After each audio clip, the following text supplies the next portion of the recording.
깨어납니다. 여러분의 자유탐구 영역 김성환의 시사야.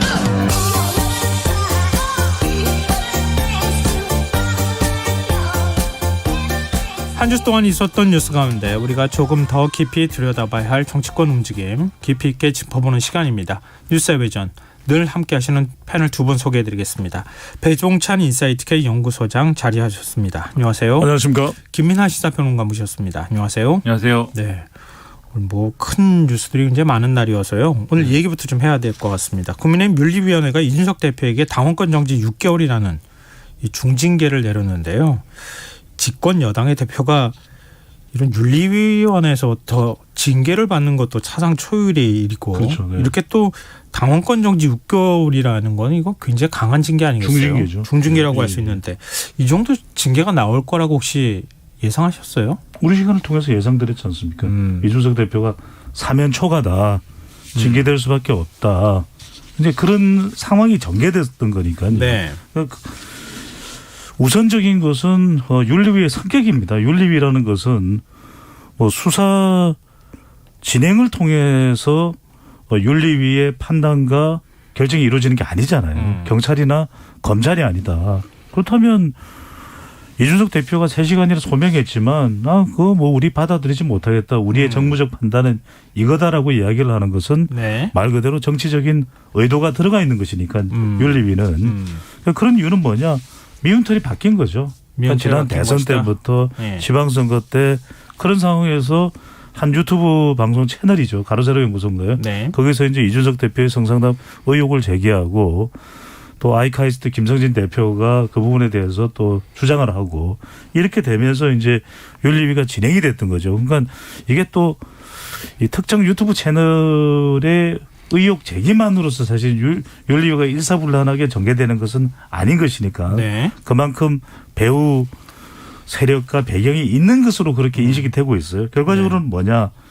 이게 이제 깊숙이 들어가 보면 이런저런 선거에서의 공헌에도 불구하고 새로운 젊은 세대의 보수 정치의 시도에도 불구하고 쳐내는 것은 결국 당권이다. 1년 더 이준석 대표를 놔뒀다가는 네. 당에 윤석열 태양이 있는데 또 다른 젊은 태양이 있는 건 안 되는 거고 그만한 이제 우리 정치의 유연성이 없는 거죠. 그래서 기득권과의 충돌이 저는 가장 중요한 배경으로 보입니다. 네, 지금 배종찬 소장께서 윤리위원회가 일종의 정치적 판단을 했다 이렇게 또 말씀하셨는데 윤석열 대통령의 의중이 반영됐다 이런 이제 이른바 정치권에 돌아다니는 설이 있잖아요. 뭐 이준석 대표조차도 그 부분에 대해서 명확하게 얘기를 하고 있지는 않은 상황인데 이른바 이제 윤핵관 때문이다 이렇게 얘기는 했지만 윤 대통령의 뭐 마음이 반영된 것이다 이렇게 해석할 수 있을까요?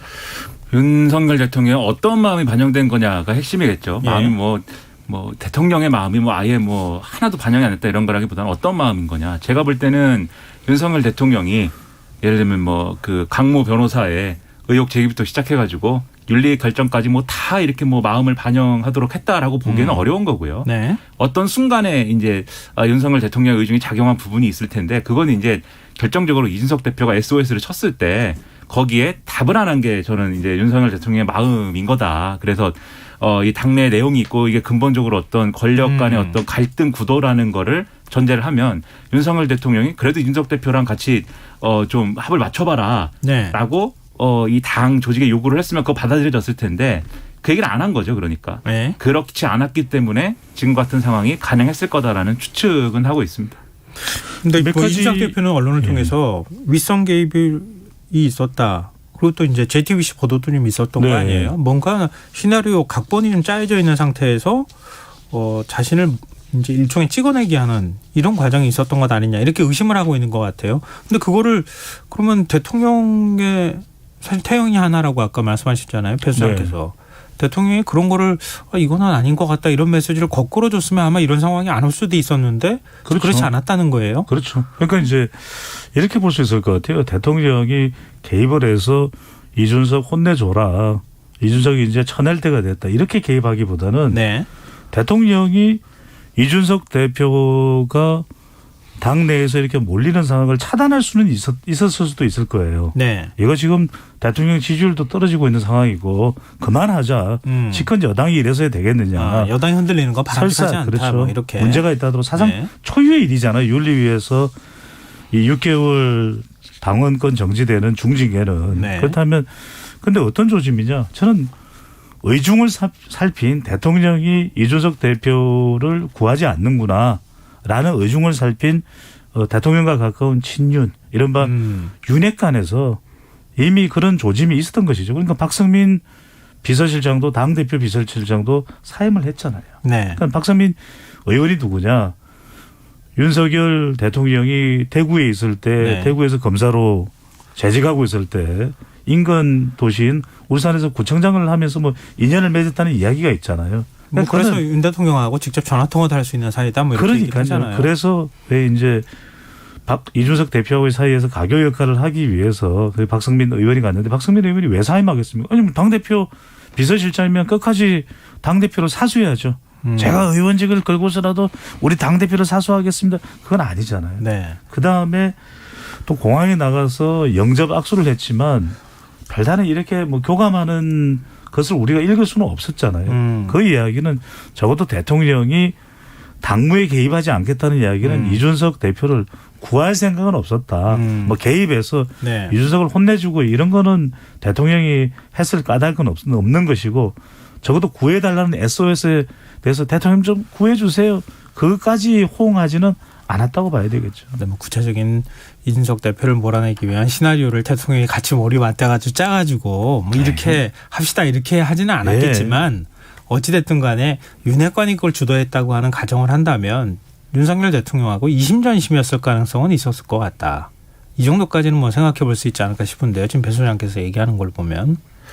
그러니까 뭐 이런 구도였겠죠. 그러니까 이른바 이제 윤핵관이라고 하는 이제 친윤 의원들 입장에서 이준석 대표가 계속 대표직을 갖는 것은 윤석열 대통령의 리더십에 상처가 된다. 네. 저게 앞으로 좋을 게 없다라는 주장 그리고 판단 거기에 입각한 행동들을 했을 거고 대통령이 안 말리니까 제지하지 않으니까 끝까지 간 거죠. 그게 뭐 그런 차원의 문제라고 봅니다. 네. 이준석 대표 그냥 순순히 물러날 듯이 전혀 없어 보이거든요. 오늘 아침 KBS 라디오 인터뷰를 통해서 징계 처분권을 당대표로서 보류하겠다 이런 입장을 밝혔어요. 네. 뭐 지금 가처분 신청을 낸다 뭐 이런 얘기도 좀 나오고 있고 뭐 여러 가지 이제 얘기가 나오는데 어찌됐든 법적 대응도 하고 정치적으로 당대표 권한을 행사해서 이거 징계 받아들일 수 없도록 하겠다 뭐 이렇게 지금 나오고 있거든요. 이게 가능합니까? 당분간은 혼란스럽겠죠. 하지만 이준석 대표의 뜻대로 흘러가긴 쉽지가 않아요. 그러니까 지금 당을 주도하고 있는 것은 윤석열 대통령과 가까운 중진들이고 실제로 이제 윤리위의 결정에 영향을 미쳤다고 볼 수밖에 없지 않겠습니까? 네. 해석을 하자면 네. 그렇게 지금 또 인식이 되고 있는 상황이라면 그것을 반전시킬 수 있는 이준석 대표가 앞으로라도 반전시킬 수 있다면 이번에 윤리위에서 그런 결정이 나왔을 리도 없는 것이고 예. 이준석 대표도 강력 저항하겠죠. 반발하겠죠. 재심 요청도 하고 법원에 가처분 네. 신청도 하고. 근데 재심에서 이것이 번복될 정도면 이번에 윤리위에서 6개월 그렇죠. 당권 정지가 이렇게까지. 내려졌겠습니까? 사실 뭐 1개월이 나올 것이다. 3개월 나올 것이다 했지만 6개월까지 나올 거라고 생각을 좀 하지 못했거든요. 오히려 이 상황이 전개되는 초반에는 6월 20일 이전에는 이준석 대표는 뭐냐면 난 경고도 받아들일 수 없어요 이랬단 말이에요. 그 이야기는 그때는 상당히 이준석 대표가 자신만만했어요. 그런데 흘러가는 상황에서 이른바 우리가 이야기하는 사면초가 윤심도 실리지 않고 윤리위 상황도 나빠지고 있고 당의 중진들은 날 도와줄 사람이 없고 여론마저 안 좋은 거예요. 그래서 이거는 재판을 통해서 가처분 신청 아시겠지만 이게 뭐 금방 처리되기도 쉽지가 않은 일이고 네. 이래저래 그리고 당의 이 정치행위와 관련된 부분은 사법부에서 잘 판단을 안 내려요. 네. 아시잖아요. 네. 상권분리 상권분리 원칙에 의해서. 그러면 참 저는 지금 당장은 이준석 대표가 뾰족한 수는 없다. 이렇게 보여요. 권성동 원내대표는 당의 혼란을 그냥 방치해서는 또 안 되는 입장이기도 할 거잖아요. 아무래도 이제 당 지도부이기도 하고. 그래서 징계 효력은 즉시 발효된다. 다음 주 월요일인가요? 최고위원회 회의 열겠다. 그러니까 이준석 대표 없이 당 체제를 끌고 가겠다 이런 의지를 밝혔어요. 그렇죠. 그러니까 당규 문제는 제가 볼 때는 다소 이제 편의적인 해석이 좀 왔다 갔다 하고 있는 것 같은데 이준석 대표 주장은 윤리가 뭔가 어쨌든 징계 의결을 하면 그 징계 의결에 대해서 당대표가 마음대로 이 처분을 뒤집을 수 있는 것처럼 얘기를 하지 않습니까? 네. 근데 그 당규라는 것을 잘 뜯어보면은 뭐 이런 얘기입니다. 윤리가 심의 의결하는 거고 의결한 내용에 대해서 당 대표나 또는 대표의 위임을 받은 당직자가 그것을 처분을 행한다라고 돼 있어요. 그러니까 행한다라는 거에 행하지 않는 게 포함되는 거냐. 그건 이제 논란의 여지가 있을 수밖에 없는 게 다른 조항을 보면은 그걸 행하지 않는 경우 그러니까 정지시키거나 취소시킬 때는 최고위가 의결하게 돼 있습니다. 그러니까 행한다라고 하는 거에는 행하지 않는 건 포함이 안 되는 거예요. 그 조항이 있다는 걸 보면은 그렇다고 할 때 권성동 원내대표가 징계 효력 자체는 이제 윤리의 결정으로 이제 발생이 되고 네. 효력을 갖는 것이고 그 이후의 상황에 대해서 최고위에서 이 윤리의 결정을 수용하는 걸로 입장을 정리했다고 했잖아요.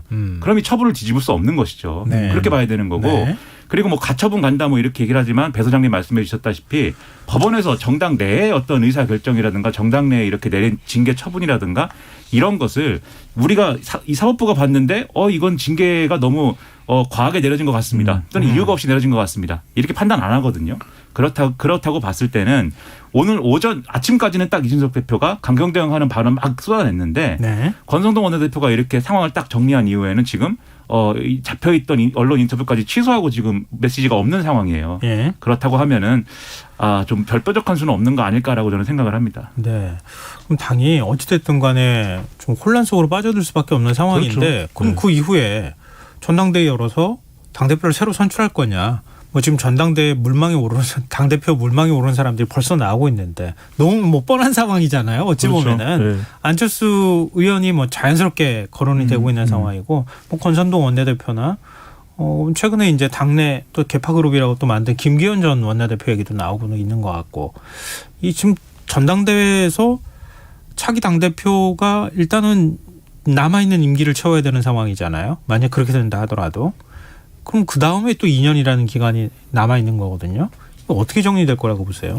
저는 집권 여당이 또 비대위로 운영되기는 또 만만치가 않은 일이기 때문에 네. 당에 이런 혼란을 수습하기 위해서라도 당대표를 선출할 수밖에 없겠죠. 그렇다면 결국 당대표는 뭐 양갈래 길입니다. 하나는 네. 이제 친윤이 직접 나서든 아니면은 안철수 의원을 대리인으로 해서 당분간은 친윤에게 좀 더 우호적인 그런 환경을 만든 다음에 공천권을 행사할 수 있는 것은 직접 친윤이 나서든지 네. 친윤 그러니까 윤석열 대통령과 가까운 중진 의원들을 의미합니다. 윤핵관이라고 하기도 하고 예. 폭넓은 의미에서 이들이 이제 그렇게 나설 가능성이 높겠죠. 왜냐하면 그렇게 해야만 이준석 대표와 관련 있는 이런 혼란도 더 길어지기 전에 좀 조기 차단하는 효과도 있거든요. 그래서 네.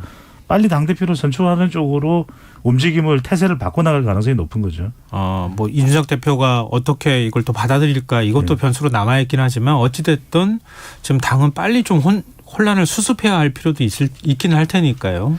오늘 권성동 원내대표가 대략적인 뭐 일종의 가이드라인일까요? 뭐 이런 걸 제시를 한 것 같은데. 네. 그러니까 지금 이제 이준석 대표가 징계가 확정이 되면서 낙마하는 게 기정사실이다 하면은 지금 배 소장님 말씀해 주셨지만 크게 세 가지 길이 있는 거잖아요. 네. 첫째는 당분간 비대위 체제로 간다. 둘째는 조기 전당대회를 조기의 임시전당대회를 개최해서 네. 이 잔여 임기에 해당하는 대표를 선출한다. 그다음에 내년 6월까지 할 대표를 그렇습니다. 뽑는다. 그렇죠. 그렇습니다. 세 번째로는 조기 전당대회를 그냥 개최를 해서 예. 2년짜리 당대표를 그냥 뽑는다. 당규 개정을 한다든지 이런 걸 통해서 그런 네네. 세 가지 시나리오 중에 하나여야 되는데 네. 일단 권성동 원내대표는 조기 전당대회 개최에는 지금 본인 이 권성동 원내대표 입장에서는 얘기 안 하고 있어요. 그래서 잔여 임기에 해당하는 대표를 그냥 뽑는 걸로 자연스럽게 가는 걸 얘기를 하고 있는데 문제는 아까 이 김성환 평론가님이 말씀하셨듯이 만약에 이제 이 이준석 대표가 낙마하면 그 다음은 뭐 안철수 대표 아니겠느냐 이렇게도 생각을 했지만, 네. 근데 안철수 의원이 대표가 되고 싶은 이유는 차기 대권에 가고 싶어서잖아요. 그렇죠. 공천권 행사하고 그렇죠. 대권으로 가는 그렇죠. 생각을 하겠죠. 차기 대권으로 가려는 목적이라면 공천권이 중요하고, 그런데 잔여 임기만 수행하는 대표는 공천권 갖지 않고, 그러면 이제 이런 상황에 그 대표를 하는 거냐? 에 대해서는 아니요, 전당대회 2번 출마해서 대표 2번 하면 되죠. 그럴 수도 있는데 그것도 이제 논란의 여지가 있는 방식 아니겠습니까? 네. 욕심쟁이 같잖아요. 그래서 우후후.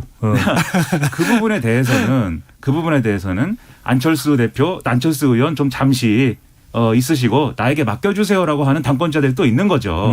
그래서 이 자녀 임기도 할 수 있는 당권주자, 예를 들면 김기현 의원이나 뭐 이런 사람들은 그런 주장도 한다는데 네. 그리고 워낙 또 리더십이라는 게 바로 이준석 대표가 무너졌는데 이준석 대표랑 완전히 이 적대적인 그러니까 상반된 리더십을 가진 사람이 바로 대표가 되는 게 모양새도 안 좋고 그런 부분도 있으니까 그렇게 좀 이렇게 정리를 해나가는 모양새가 지금 오늘까지는 좀 유력하다. 네, 그런 이제 느낌인데 네. 정치라는 게 이제 주말을 또 지나봐야 또 가닥이 잡히는 거니까 좀 두고 봐야 되겠죠. 김민하 평론가 말씀대로 네. 좀 중도적인 성격의 자녀 임기만 담당할 당 대표가 등장할 가능성도 상당히 있습니다. 그런 이유는 이제 권성동 원내대표도 당권에 욕심이 있을 거거든요. 네, 원내대표 자리를 누군가한테 그러려면은 되니까요. 본인으로서는 지금 원내대표 임기를 마치고 내년에 네. 정상적으로 공천권이 있는 당권에 도전하고 싶겠죠. 그렇다면 그런 판단이라면 안철수 의원도 또 권성동 원내대표도 그래서 뭐 김기현 의원 등 다른 사람이 일단 하고 자녀 임기를 한 다음에 내년에 이제 공천권이 있는 전당대회 당권 도전을 할 가능성이 높겠죠. 네. 저희가 뭐 지금 상황이 굉장히 유동적이라서 뭐 이렇습니다. 네. 이렇게 단정하기는 굉장히 어렵잖아요. 왜냐하면 이준석 대표 태도가 일단 제일 중요할 것 같고요. 그 다음에 뭐 법적 문제로 가든 어떻게 또 당이 정치적으로 이런 문제들을 해결할 것인가 이게 굉장히 중요할 것 같은데. 그렇습니다. 그 다음에 이제 전당대회 열지 여부까지 이제 논의가 진행돼야 될 것 같은데요. 또 어찌됐든 간에 이런 혼란이 발생하는 거, 집권 여당 내에서 이런 일이 발생하고 있는 거잖아요. 여론에 영향을 미치지 않을 수가 없을 것 같은데요. 김종인 전 비대위원장은 국민의힘 지지율은 한 10%쯤 빠질 것이다. 이런 전망을 했어요. 저는 뭐 10%까지는 이제 국민의힘 지지율만 놓고 보면 네. 한 5%포인트 내외의 영향은 줄 거라고 봅니다. 왜냐하면 이준석 대표가 그래도 비단 주머니를 통해서 견인했던 20대 30대 2대남 3대남 네. 당장 영향 받죠. 그래서 지금 당 게시판에도 20대 30대 당원들을 중심해서 왜 이따위로 하느냐. 왜 반발이 좀 있다고. 이준석 죽이기 하느냐. 물론 네. 40, 50대 보수 국민의힘 당원의 시각과는 차이가 있습니다. 또 하나는 이제 호남입니다. 근데 호남만 있는 게 아니라 수도권 호남이 있거든요. 예. 상당히 이준석 대표가 호남 공들이기를 하면서 흡수를 해냈던 수도권 호남도 흔들릴 수가 있는 것이고 마지막으로는 그래도 이준석 대표 때문에 네. 지난해 6월 11일 날 30대 당대표가 되지 않았습니까? 네. 제1야당에. 그때 네. 보수정당에도 이준석 같은 사람이 대표가 돼? 그래? 나도 한번 눈여겨봐. 그런 이른바 신세대 보수층이 있거든요. 그들이 이탈할 수 있다면 적어도 뭐 김종인 전 총괄 상임위원장의 10%포인트는 아니죠. 저는 5%포인트는 영향을 받을 수 있다고 봅니다. 네. 자연스럽게 뭐 청년 정치와 관련한 얘기도 해 주셨는데요. 이준석 대표 헌정사상 첫 30대 당대표가 됐던 거잖아요. 그러니까 그리고 또 청년 정치에 대한 기대감도 받았던 것도 사실이고. 근데 지금 이제 본인은 젊은 층 당원들 더 가입해달라 이렇게 일종의 이제 당원 가입을 통해서 뭔가 새로운 당을 좀 뭐 본인과 이제 윤핵관하고 갈등이 벌어진다고 하면 나를 도울 만한 세력은 이 젊은 층밖에 없다. 이제 이런 인식을 좀 하고 있는 것 같긴 해요. 근데 이렇게 윤리위원회에서 당원권 정지 6개월 징계를 받았다고 하는 거 앞으로 정치하는 거 쉬운 일은 아닐 것 같거든요. 계속 이 꼬리표가 따라다닐 거 아닙니까? 아무리 그렇죠. 수사를 통해서 무혐의가 나온다 하더라도. 그런데 이제 수사를 통해서 이 무혐의가 나오는 게 예를 들면 그냥 뭔가 성상납이 있었을 것 같지만 예를 들면 공소시효가 지났기 때문에 처벌될 수는 없겠다라든지 네. 그런 거라고 하면 정말 이거는 되돌이킬 수 없는 정치 생명이 끝나는 일이겠죠. 근데 이준석 대표가 주장하는 대로 수사를 해봤더니 이건 정말 밑도 끝도 없이 그냥 나온 어떤 억울한 어떤 뭐 그런 거였다. 이준석 대표 입장에서 볼 때는. 경찰이 이제 무혐의 처분을 한다거나 이렇게. 그렇죠. 근데 그 무혐의 처분의 성격이 예. 무슨 다른 여타의 무슨 이런 단서가 붙는 게 아니라 이건 정말 이준석 대표 억울한 얘기다. 라고 하고 끝나는 얘기라고 한다면 네. 그럼 이준석 대표는 상당히 이것에 대해서 할 말이 많게 되고 예. 그렇다고 할 때는 적어도 이준석 대표를 지지하고 또 따랐던 사람들 입장에서는 그것과 연관된 목소리를 낼 수 있는 환경이 조성이 되는 거겠죠. 그래서 남은 6개월간 뭐 경찰 조사가 어떻게 되느냐 그것도 이제 관건일 것 같고 네. 그다음에 그것에 일부에 연동돼 있는 문제이기도 할 텐데 그러면 이준석 대표가 어쨌든 징계 6개월 받고 그다음에 뭐 지금 뭐 주장과 돌아가는 상황은 그 6개월 지난 다음에 다시 당대표에 복귀할 수 있는 것처럼 얘기를 하고 있습니다만 네. 이준석 대표는 네. 근데 그게 가능할지는 이제 제쳐두더라도 어쨌든 간에 이 진검승부는 공천권을 갖는 이 대표를 뽑는 게 진검승부인 거잖아요. 그 전당대회가. 네. 그리고 이준석 대표 입장에서 보면은 그 전당대회에서 이준석 대표하고 그래도 가까운 그래도 우호적인 대표가 선출이 되느냐 아니면 완전히 뭐 이렇게 이준석 대표하고는 절대 같은 하늘 아래 있을 수가 없는 대표가 당선이 되느냐 이것도 중요한 문제일 거거든요. 왜냐하면 네. 본인도 어쨌든 재기를 하려면 선거에 도전을 해야 될 것이기 때문에 그런 것까지 생각을 하면서 뭔가 움직이는 그런 흐름이 분명히 있다고 생각을 합니다. 근데 뭐 사실 정치권과 관련돼 있는 사안에 대해서 경찰이 지금 수사를 한다 하더라도 다시 또 사건은 검찰로 갈 거고 검찰이 보안 수사를 요구한다거나 이런 방식으로 왔다 갔다 하다 보면 또 2년 그냥 훌쩍 지나가 버릴 수 있는 가능성도 우리가 배제하기는 어려울 것 같고요. 그렇죠. 그리고 그 수사라는 것이 네. 지금 성상당 모욕과 관련된 부분은 공소시효가 지났어요. 그러니까 네. 증거인멸 교사와 관련돼서 그것과 연관된 성상납 의혹을 조사하는 것이지. 그래서 네. 어떤 결과가 나올지도 알 수가 없고 언제쯤 나올지도 알 수가 없는 겁니다. 근데 만약에 이건 뭐 정치권이 떠도는 얘기이긴 합니다만 이준석 대표가 독자적으로 당을 만드는 것에 대해서는 어떤 저는 이 말씀을 드려야 될 것 같아요. 오늘 그 이야기가 굉장히 많이 나오는데 좀 명쾌하게 정리를 해드리면 네. 바른정당 뭐 바른미래당 다 경험을 해봤잖아요. 이준석 네. 그렇죠. 대표도. 이준석 대표도. 근데 네. 우리 정치는 지난 10년간 양당 구도예요. 정의당도 지금 힘을 발휘 못하는데 어떤 가치를 가지고 나가서 정치를 한다면 역할을 할 수 있을까? 그 정당의 경쟁력을 평가받을 수 있을까? 어려워져요. 그러니까 저는 탈당 후 창당 쉽지 않다. 그러면 내부에서 반윤의 전면에 우뚝 서는 이준석 대표의 모습 그것도 저는 이제는 윤석열 대통령과 가까운 윤핵관 친윤 쪽으로 권력은 기울어질 수밖에 없거든요. 그러면 네네. 그걸 당내에서 규합하기 당대표 자리를 내어놓은 인물이 원외에서 그것을 한다 어려운 일이고 마지막으로 남는 게 네. 뭐 재심을 한다든지 본인의 이번 결정에 대해서 복권이 된다. 그것도 쉽지 않은 일이에요. 그래서 지금 이준석 대표가 뾰족한 카드가 없어요. 그러니까 남아있는 것은 이제 이준석 대표를 중심으로 뭉쳐있는 이 이준석 팬덤이거든요. 네. 2대남 3대남. 네. 근데 이들이 국민의힘의 당 세력을 엎을 정도의 영향력을 행사 중 그건 아니에요. 그래서 참 뾰족한 수가 없다. 이준석 대표 정치 생명을 지금 우리가 뭐 앞으로 계속 이어나갈 수 있다 이렇게 보장하기 어려운 상황 아닙니까? 어찌됐든 보수 정당 내에서 국민의힘 내에서 이준석 대표가 계속 털을 잡고 거기서 또 뭔가를 도전하는 이런 모습이어야 하는데 지금 상황으로는 그게 안 될 것 같은 생각이 더 많거든요. 그러니까 이준석 대표에게 유일하게 유리한 점이 있다면 나이가 젊다는 겁니다. 그러니까는 예를 들면 다른 정치인 같으면은 그런 이제 생물학적으로 남은 시간을 고려해봐도 이거는 정말 재기가 어렵다라고 할 수 있는 부분들이 있었는데 네. 이준석 대표는 그렇게까지는 아닌 거잖아요. 어쨌든 네. 30대 중후반의 나이인 것이고 그렇다고 하면은 이게 성상납 의혹이라는 게 명확하게 확인이 되고 정말 그런 일이 있었다라고 하면은 그럼 지금 이제 우리가 얘기하는 것처럼 정치 생명이 완전히 이제 끊어지는 상황까지 갈 것인데 이 부분이 계속 회색지대로 남는다라고 하면은 저는 시간이 길기 때문에 남아있는 시간이 길기 때문에 언젠간 재기의 기회도 있을 거라고 생각을 하고요. 예를 들면은 지금 민주당에서 김민석 의원의 당대표 출마하고 뭐 이러는데 2002년에 그 후단협하고 뭐 이렇게 전봉준 의원을 갔을 때는 정말 끝났다라고 생각을 했고 저도 제가 이렇게 얘기하면 좀 이런 얘기 잘 안 하는데 여의도 지하에 뭐 음식점 이런 데서 많이 봤습니다. 김민석 의원 그 야인 시절에 네네. 그런 기억들도 가지고 있는데 지하를 가시나요? 지상을 안 가시나요? 이제 음식을 먹으러 네. 가려니까 이제 빌딩 지하에 그런 걸 생각해봤는데 지금 생각하면 엄청나게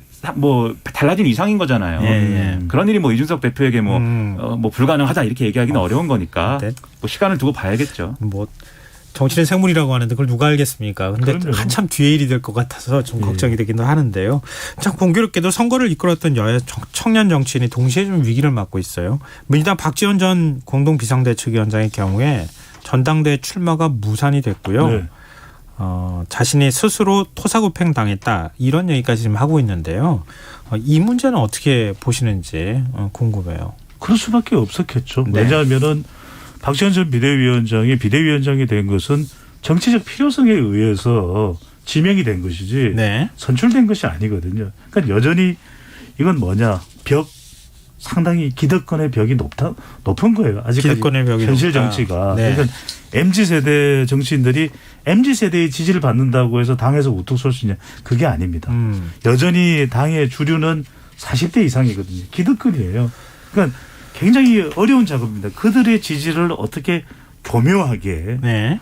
영악하게 끌어내느냐. 네. 사실 그게 지금 이준석 대표도 잘 안 되고 있는 것이고 그리고 박지원 전 비대위원장 큰 벽에 부딪힌 거죠. 그래서 저는 세 가지를 제안합니다. 뭐냐면 방송 발언을 좀 자중자애할 필요가 있다. 왜냐하면 네. 이 부분에서 공격의 빌미를 제공하고 있거든요. 예. 두 번째는 방송은 평론가에게 맡겨라. 김민하 정치는. 네. 두 번째로는 자기 지향이 되지 말고 같이 지향을 해라. 그래서 이준석 대표도 대표를 하니까 내가 대표야. 이준석이야. 그다음에 박지원 전 비대위원장도 내가 박지원이야.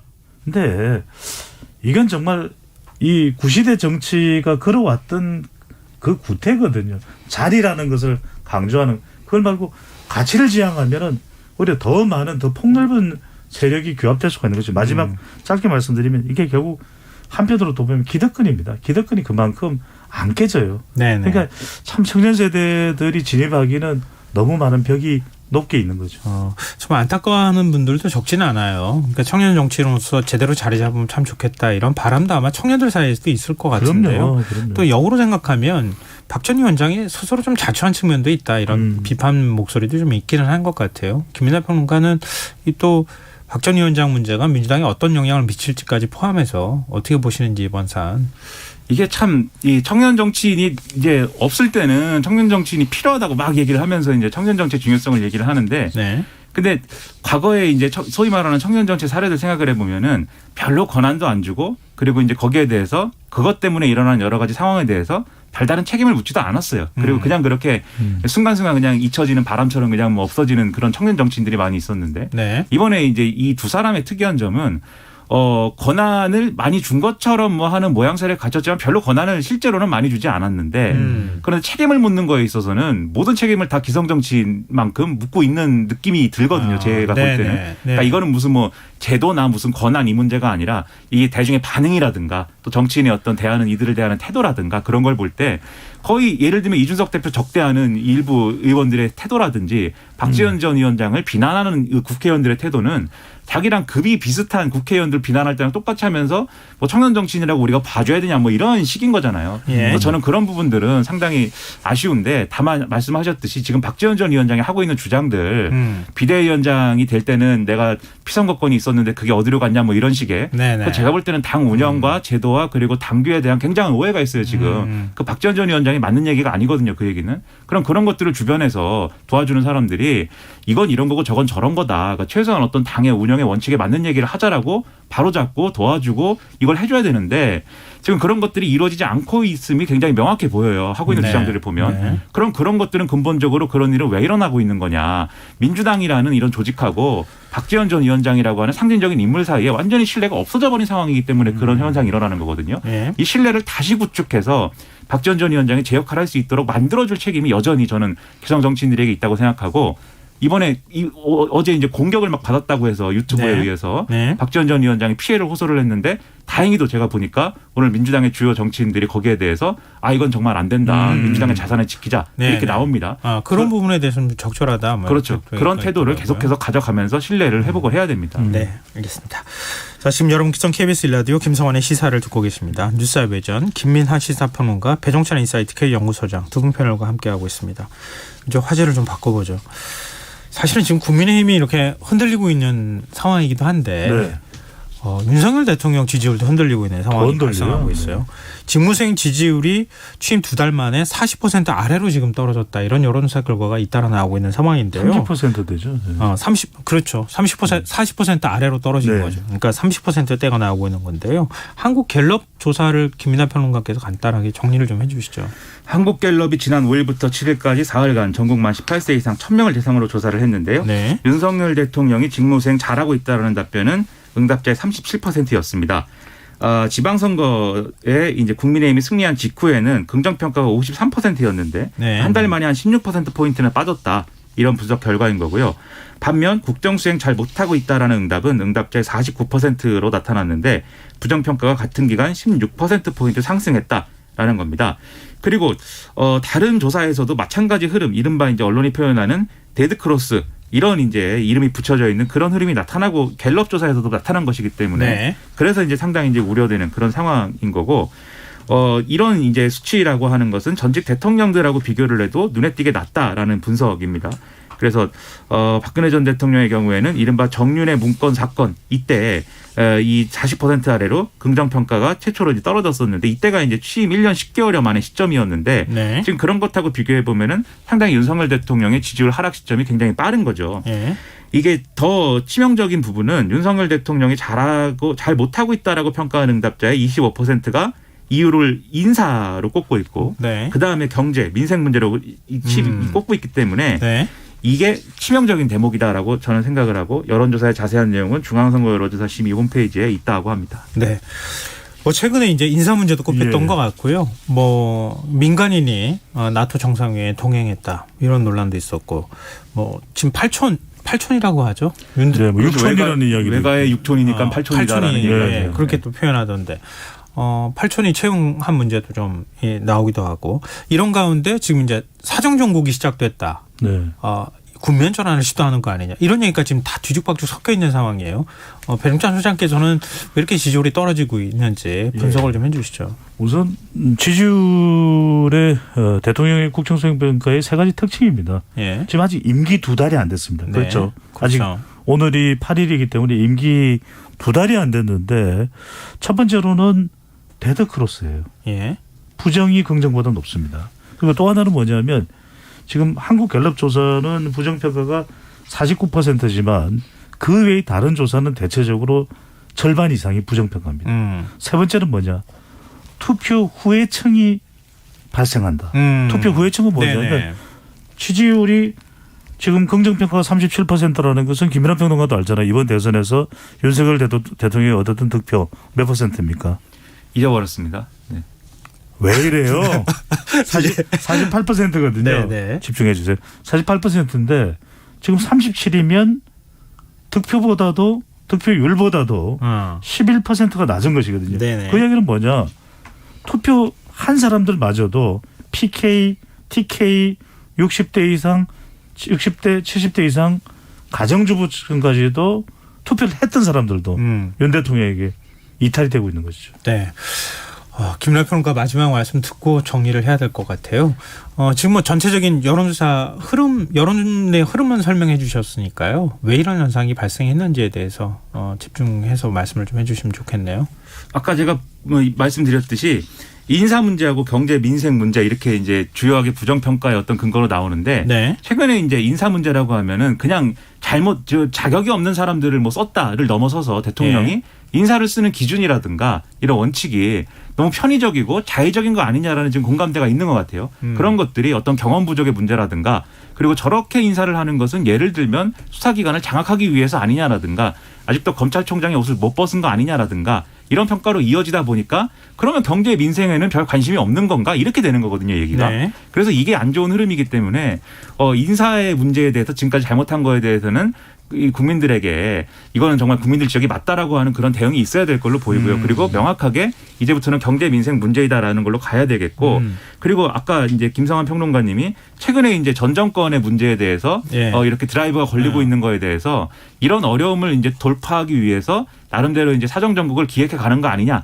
라는 의구심도 커지고 있는데 그것도 사실 그런 의심을 만들어내는 것도 인사 문제예요. 왜냐하면 수사기관이라든가 이런 데 다 대통령과 가까운 인사들이 이제 가득 차 있기 때문에 네. 그래서 저는 처음부터 모든 걸 기획수사를 뭐 했다고 뭐 그렇게 보기보다는 9월에 이제 검찰의 권한이 뭐 축소되니까 그것까지 같이 작용하는 측면이 있기 때문에 이거를 국민에게 오해가 없는 방식으로 해야 되는 게 가장 중요하다고 생각을 합니다. 네, 알겠습니다. 저희가 뭐 앞으로 계속 여론사 또 나올 테니까요. 네. 또 다시 한번 또 저희가 분석해보는 시간 시간이 너무 갖도록 짧네요. 하겠습니다. 그러게 말입니다. 시간이.